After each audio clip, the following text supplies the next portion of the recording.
Welcome to Changing Higher Ed, a podcast dedicated to helping higher education leaders improve their institutions. With your host, Dr. Drumm McNaughton, CEO of The Change Leader, a consultancy that helps higher ed leaders holistically transform their institutions. Learn more at thechangeleader.com. And now, here's your host, Drumm McNaughton. Thank you, David. Our guest today is Tony Huffman, CEO of Perdia Education. Tony has a long history in ed tech, starting with Audible.com, and following Audible, he spent 10 years as an SVP in the online post-secondary education industry, culminating in the creation of Test Drive College, a program that allowed students to gauge their readiness to enter an online program by taking a free credit-bearing online course transferable to partner institutions. Tony created Perdia Education to provide better solutions for students and universities alike. There are two parts to this. First, GetEducated.com, a directory of accredited U.S. distance education programs that has helped over 40 million prospective students research educational opportunities while increasing institutions' national visibility and driving online student enrollments. And second, Emma, a patent-pending mobile enrollment solution that addresses the shifting demographics and communication preferences of Millennial and Gen Z students. Tony joins us today to talk about the changing face of enrollment and what higher ed institutions can do to improve their enrollment pipeline. Tony, welcome to the program. Good to be here. Thanks for having me. My pleasure, and I want to thank you publicly for your sponsorship of this podcast series. It's been very helpful, and we've gotten a lot of great comments from the shows that you sponsored, so thank you. You're welcome. Thank you for the opportunity. Great. We're going to talk about the transformation of higher education, especially the online. It has been Mr. Toad's wild ride over the past 18 months since COVID hit. Previous guest, Mike Goldstein, who is the managing director at Titan Partners Center for Higher Education Transformation, called it punctuated equilibrium. And that is a academic fancy term from systems saying things go steady state, then they go really fast for a while, and they go steady state again. And we've been in that really fast area. Many of the changes are being driven by COVID. They're driven by the enrollment cliff that's coming up, but we're seeing a changing face of post-secondary enrollment. And of course, that's right in your wheelhouse with Perdia Education. Yeah, certainly the demographics have changed of, who makes an online student these days. 25 years ago, it was a completely different demographic than it is today. And, the millennials today are pushing 40, if not already over 40. And that represents most of the folks that are involved in online learning today. So drastically different than when I first got in the industry. Yeah, of course. And, the internet, which, made all these things possible, came into effect, 20, 30 years ago, really, as we know it now. Up to that point, it was correspondence courses. Yeah, that transition, I believe, took place in the late 90s is when, I'd say we went from correspondence to the first online programs. Some could have been a little bit earlier than that, but I think that's when it first kind of broke into, if you want to call it, the mainstream. Yeah, it's amazing to look back at all these little data points along the way and the acceleration when everything shut down for COVID. Everybody had to go online or completely shut it down. Now, there are online and then there's online. And of course, using Zoom or another platform to just lecture isn't really what we talk about online. But when we go into enrollment, these changing demographics are huge. I mean, the enrollment cliff, which is coming up, we've had declining enrollment here for undergraduates, especially during the pandemic. Graduate has increased, but with the enrollment cliff, there's a different kind of demand, and that's coming from the adult students, correct? Right. Yeah. So There's really two different types of factors at play. There's, short-term factors, and there's longer-term kind of directional changes. And, if we look at the shorter term, and this is mostly at the adult learner level, education is countercyclical to the economy. As demand from adult students is waning with the recovering job market, this is a shorter-term kind of multi-year pendulum. It's shifted back and forth a number of times in the 20 years that I've been in the industry. But, as things currently stand, we appear to be headed into a few years of lowered student demand. Looking at the longer term trends, as you had just mentioned, it's been well documented, for years that we're hurtling towards the enrollment cliff for traditional high school students enrolling for the first time. Another developing trend over the last 20 years, and really COVID helped shine a new spotlight on it, is that online education is increasing in acceptance and popularity. And yet another is that the supply of online programs is increasing. And it's made a dramatic rise over the last few years. Our online education directory, geteducated.com, has been cataloging the number of truly online programs offered by accredited post-secondary institutions in the U.S. for over 20 years. And there were roughly 14,000 of those programs cataloged as of January 2018. And that number has increased nearly 100% to 28,000 in January of this year. And we've since added another 2,000 programs in the first 4 months of 2021. So now we're up to roughly 30,000. Based on that growth curve, we expect the total number of online degree programs will top 60,000 by 2024. So there is going to be a lot of competition for a static or shrinking pool of students. I think even if we look down the road for when the economy does slow down a little bit, that and people are back in market, that it's still not going to mean that we're back at full enrollment. And I think that's going to be a challenge, especially at the undergraduate level. At the graduate level, I think we're going to continue to see some of the things that we've seen during the pandemic and even before, people going back to school because they need a degree. So that's your degree completion. They're going back to school for a graduate degree because that will get them either a new job or more money. And, those three basic reasons. The economy and workers are changing. They want higher salaries. And there's a shortage of workers out there. I'm kind of wondering, and I know this is a little bit off the script, but I'm wondering if this doesn't create more of a need for higher education, because if employers want to attract good employees, they're going to have to pay up more benefits. Maybe one of those is education. Yeah, it certainly seems like, and this is another thing that seems countercyclical to the economy. When it gets really tough to hire, you have employers kind of rolling out tuition reimbursement plans and really kind of promoting that. And then in cycles, where there's a lot more workers that are interested in jobs and there are jobs, that's one of the things that they tend to pull back on. But it is a good point. As we stand now, where there is kind of a shortage of workers, I think you will see, and are already starting to see, a number of businesses, promoting their employment reimbursement plans. I did see a meme the other day. It's widely known, Starbucks is working with Arizona State, and there was one, where they had a job fair and they were promoting that quite heavily.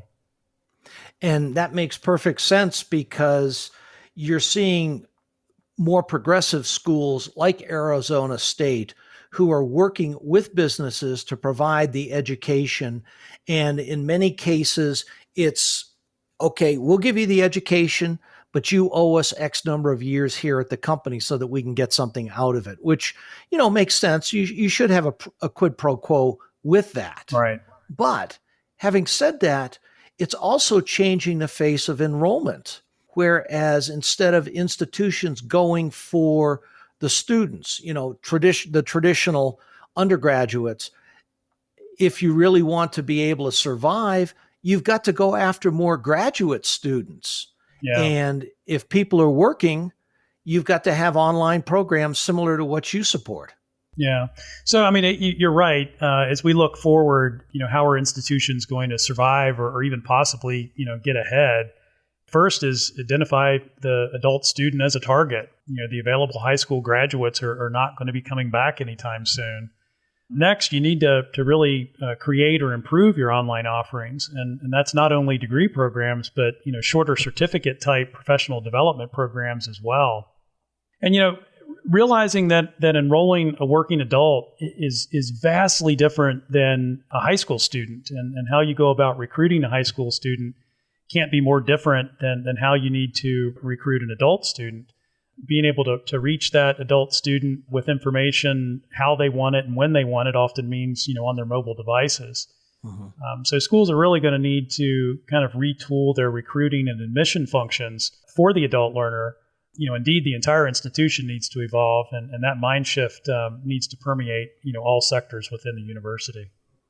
Well, as we were talking before, and this is stuff that I've read and experienced as well, the enrollment processes that most institutions are using nowadays date back 25 years.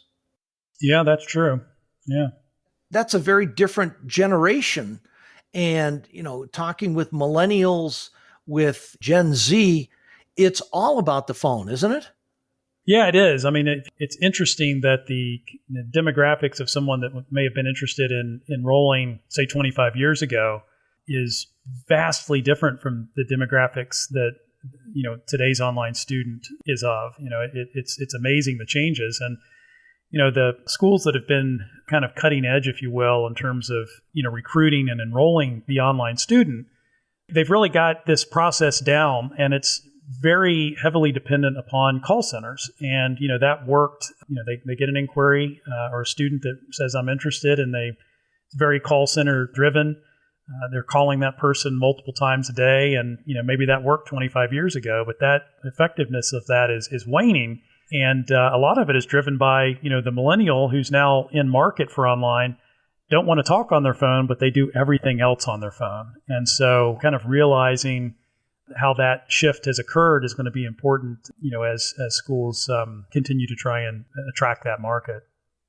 Well, that's exactly what you do there at Perdia, is you work to help higher ed institutions change their enrollment processes for the 21st century. Yeah, we're very focused on the long and the short-term trends, and we do have a couple solutions to help institutions grow their online enrollments. First, we're able to provide risk-free incremental students that an institution wouldn't otherwise have. And we do that by building out our Emma mobile enrollment solution and really working as an extension of the university to enroll students that are sourced from our online education directory, Get Educated. And so for those that may not know, Emma is a patent-pending mobile enrollment solution that utilizes AI that a student downloads to their mobile device, and it becomes the hub for all communication. And this serves the student a variety of different ways, but leads to a fully packaged student ready for an admissions decision. And as we had just discussed, institutions that are well adapt have been using practices that are now 25 years old. And Emma is a fresh step forward working with an interested student that leads to an enrollment. And it's been proven to outperform the best practices that are currently employed while being less expensive. Yeah. I think you just did a study along these lines, didn't you? Yeah, we did. So we looked at, we have a number of institutions that, it's over 100 institutions that work with us in advertising on our geteducated.com website. Most of them provide back enrollment data. And so we're able to look at the inquiry to enrollment percentages. Because we can rule out advertising source, since it's all coming from one advertising source, you can start to narrow in on other factors at play. And there are some other things, cost of the program, brand of the institution, but it really boils down to how well that institution is communicating with that prospective student and helping them through to enrollment. And so we looked at all of the data that had been supplied back for 2020. We took the leading institution in terms of inquiry to enrollment rates, and we said, okay, that's the target. Let's see how our mobile enrollment management process stacks up to that. And we're working with an institution in Mississippi and had been working with them all of 2020. We're also advertising on Get Educated and taking those interested students through Emma and onto an enrollment. And we outperformed the industry-leading university by 26% in terms of our inquiry to enrollment rates, and also did it in a much more cost-effective way using the Emma tool than what that institution was using. They're very much schooled in that old 25-year-old model. They do it effectively, but we beat them by 26%. So it definitely proves that this mobile enrollment solution is the way to go.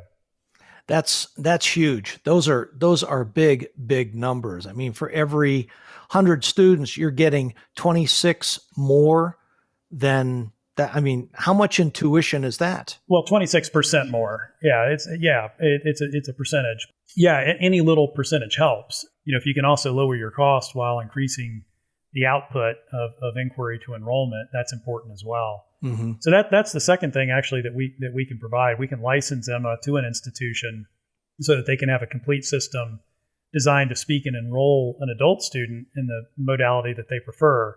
The institution would provide their own advertising, but they have a system that understands and communicates with a student that student may not be completely adept at serving. So they can just feed their advertising into that tool and benefit from a higher yield on inquiry to enrollment rates.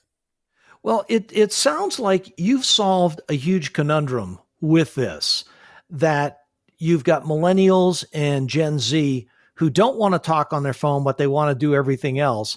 They need education. They want to go back to school for selected programs. You've been able to find a way to bridge their dislike of talking on the telephone. Right. I'd love to think that we're geniuses, but at the end of the day, I mean, it's, there's a lot of other industries that are very mobile focused and making use of technology that's available today. And, we just kind of looked around and said, well, why isn't anyone doing this in the education space? And so we built it. It didn't seem all that kind of crazy to us. It just seemed like a logical use of current technology to solve a growing problem, and that was connecting with these millennials who were, looking to get their first or an advanced degree. Mm-hmm. Well, it makes perfect sense, and of course, you and I have known each other now for 4 years, somewhere in there. Number of years. Yeah, I've seen your organization grow. I've seen you doing just fabulous things. But let's go back to the enrollment conundrum, because most institutions are struggling with enrollment, going back 25-year-old process. Mm-hmm. And you've been able to solve, a good deal of that process, but there still is creating the value. And students aren't going to enroll unless they see the value in the institution. Most institutions don't do good marketing. They really don't understand what their target student looks like and where to find them. Yeah. Well, I think that really boils down to who have these institutions been enrolling for the past 150 years, and how is that landscape changing, and are the schools themselves going to be able to change with it, or just throw in the towel and potentially go out of business at some point, in the next 50 years. If there are three things that presidents should be thinking about, it's that this industry is evolving at a speed that we've not seen before. I mean, certainly the last year or so has kind of taught us that with COVID. Just look how much things have changed. And, I don't know that it's necessarily going to fall back to the status quo. I think things are going to continue to change and actually accelerate from that point forward. And, school really needs to kind of prepare and reorganize from the top down. And that's driven by the president, and it really must be bought into by everyone, or it's just not going to be that effective. I mean, especially if you're concentrating on the adult learner, the most dangerous position that a university can find itself in is believing that they fully understand the adult market and have everything buttoned up and under control. That's more dangerous than believing that you know nothing about the adult space, as the former will lead to lost time and valuable resources learning the hard way. The latter means that the institution can quickly get on with learning and not make the mistakes. And so I think that's really, if there's one thing takeaway, it's that one. You've got to focus the resources on the adult student. You've got to create the programs that allow the adult student to earn or finish their undergraduate degree if they haven't already. and a graduate student, to earn a degree or the training needed to advance in or retool their career. That retooling, with everybody changing jobs now, I think, what is it, Drumm, on average 5 years, often going from one industry to another, there is a market there to kind of help that adult learner make that transition. And lastly, you just need to become world-class in recruiting and enrolling the non-traditional online student by, focusing on how they want to receive information and being able to support it. And that today is on people's mobile phones. Yeah, I agree. I mean, we had one guest on not so long ago, Frank Rojas from Los Angeles Pacific University, who put the entire program, not the enrollment piece, but the entire program, the degree, on the mobile phone. They did a human design process. Interesting. They brought in the students. What do you want? Yep. And they have done that. They've converted it. Their enrollment's gone up because of it. Now, I would love to see them start with something like Emma, to where everything, the enrollment all the way to walking on the stage, can be virtual. Yeah, that would be neat. And that's very interesting to hear that we already have schools that are going completely mobile for instruction and everything. That's really bleeding edge. Yes, it is. And I think personally that is going to be the way of the future. Is you can do your entire degree on your phone, on your tablet, whatever it is. You don't have to go to a bookstore to buy your books. You can just download them, and your books are, free use, whatever, or you pay a small rental fee for them. I mean, everything is going to change, and COVID has just accelerated those changes. Yeah. And I think the other thing that's kind of, interesting to point out is that, I see that learning being device agnostic, right? So somebody can, on their way home, maybe listen to a lecture on their phone, but as soon as they get out of the car, they go into their home office and they can then pick up where they left off on their computer, maybe make dinner, help the kids with homework, and, as they're going to bed at night, kind of finish that particular lecture or that part of the program on their tablet. So being able to kind of seamlessly move from one device to another is going to be, helpful for those students as well. Oh, and that's totally in line with their lifestyle as it is right now. I mean, folks are coming back to work. Some of them are going to be able to work flexible, work at home, back in the office, whatever. But everybody is just going to be so busy, and they are busy already. You carve out 15 minutes as you're waiting for an appointment or whatever, and you can do your lecture. If you've got it on your phone, if you've got it on your tablet, that's what folks want now.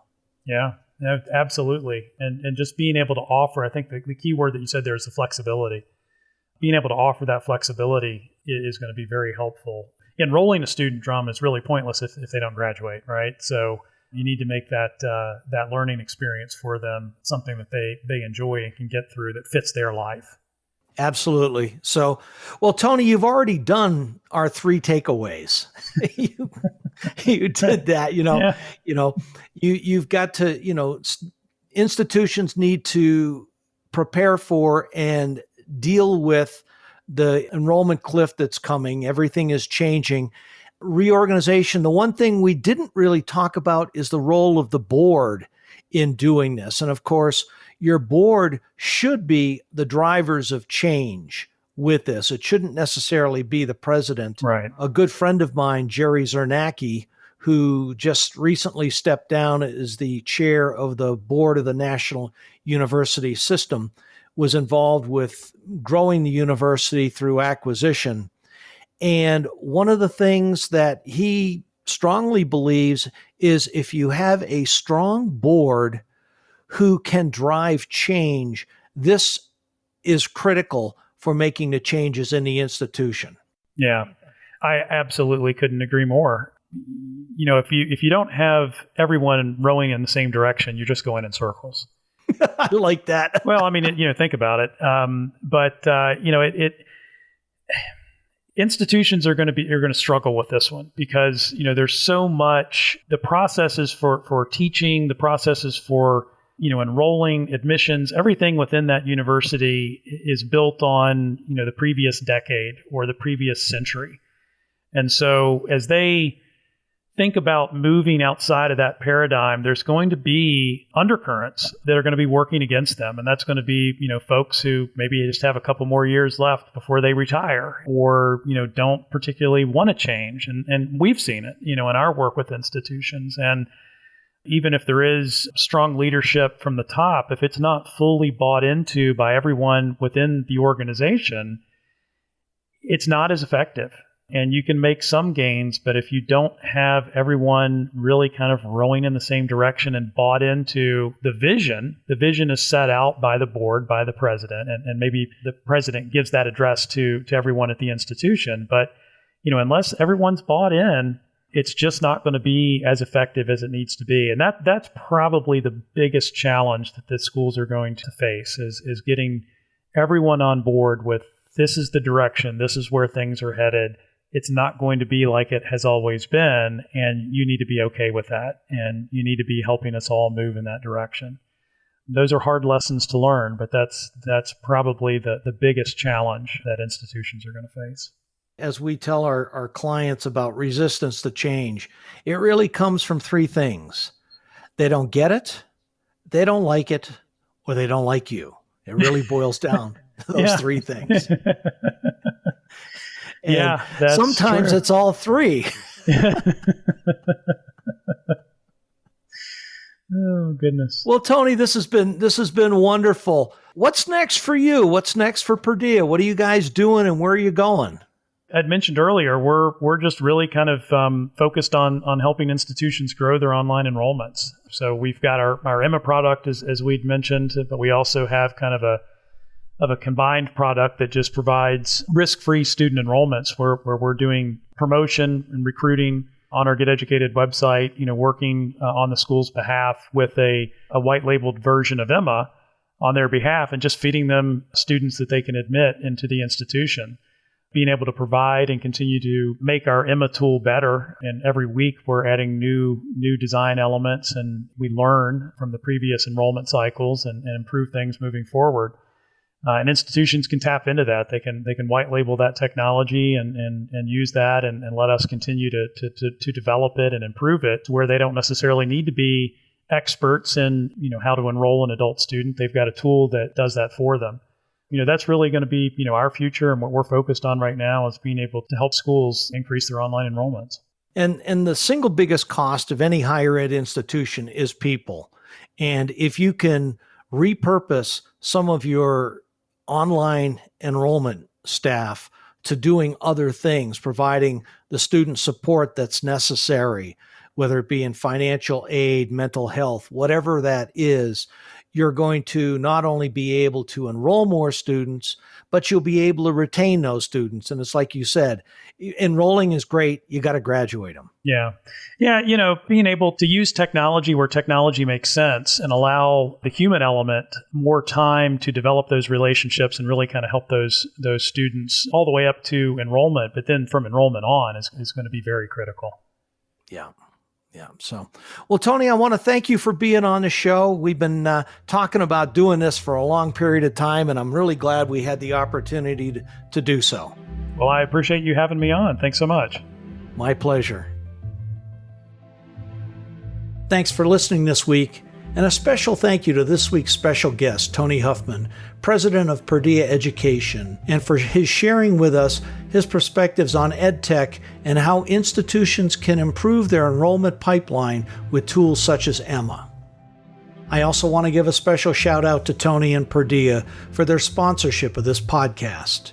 Visit perdiaeducation.com to learn how they can help grow your online student enrollment through a performance-based model with no risk or long-term contracts to your institution. Our next guest is Dr. Mark Roosevelt, President of St. John's University. St. John's is the third oldest university in the U.S., and they've done something that many other institutions have only talked about, a successful tuition reset. Mark will be joining us to talk about how they came to this decision and how they've made it work. And by work, I mean both increasing applications and enrollment and staying revenue positive. Changing Higher Ed is a production of The Change Leader, a consultancy committed to transforming higher ed institutions. Find more information about this topic, along with show notes on this episode at changinghighered.com.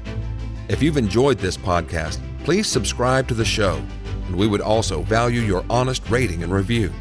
Email any questions, comments, or recommendations for topics or guests to podcast@changinghighered.com. Changing Higher Ed is produced and hosted by Dr. Drumm McNaughton, post-production by David L. White.